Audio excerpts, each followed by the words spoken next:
I wanted to be a songwriter at that point. I'd been in bands. I'd been in a hardcore screaming band. I was the drummer. I did that. Then everyone went to college, and now it was just me and my guitar. My band was gone, and so I wanted to be a writer. That's my goal. I wanted cuts. I wanted to be on the radio, someone cutting my song.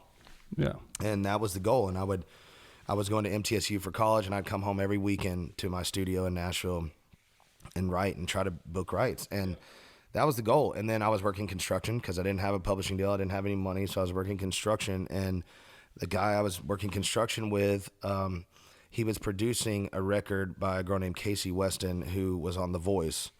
And he's like, hey, Larry Stewart from Restless Heart is singing harmonies for this girl, but we kind of want a younger thing. You said you sing. I just kind of mentioned it up in the rafters one day. I sing and play, whatever. He said, come over to the studio and try it out. And I was like, all right.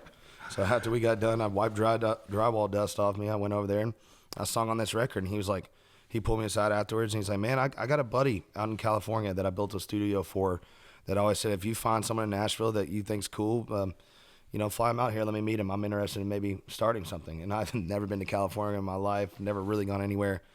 This dude flies me out there. I meet him. He is one of the coolest guys I've ever met in the world. His name's Matt Swanson. He sets up a showcase for me in his house in Turlock, California, close to Modesto. Brings the entire town to it. It was insane. And he gave me this old Martin guitar, a D18, beautiful. You just can't find this thing, and said, play it. And I played a couple songs I'd written, and he's like, well, you want to start a record label together? You want to do something? You want to make a record is what he said. Casually. Yeah, and I'm like, he didn't have a record label. He's like, do you want to make a record? I'm like, yeah, I would love to. So we come back to Nashville. We make a record. We hire a bunch of people, and then I hire grassroots promotion. That's all I knew how to do because we wanted to go to radio, which is indicator stations, not top 40, or not, the normal, what am I trying to say? Not the normal station. Indicator are smaller market stations. Yep. And so we went and did that, and then we released a song called Black Crow, and it did really well on that, and Love and Rock and Roll. And I called him, and I was like, man, this is awesome. What can we do? What else can we do here? And at the same time, Sony ATV offered me a publishing deal, but they wouldn't sign me when I was with this weird deal out in California. Yeah. And so I called him, and because that was always my dream, to be a songwriter. And I called him and I was like, man, what do I have to do?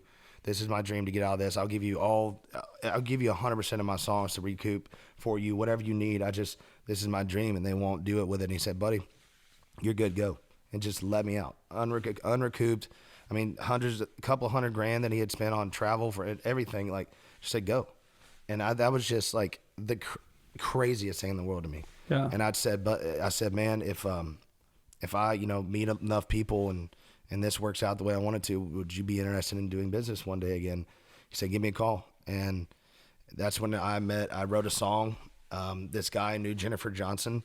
He said, you need to meet this girl. I went over to Song Factory, and that's the day I met Jennifer Johnson and Kristen. And that's the day I decided that I wanted to start a label. I called Matt, and I said, Jennifer Johnson should head this label. Can we fly up and have a conversation? Flew up the next week.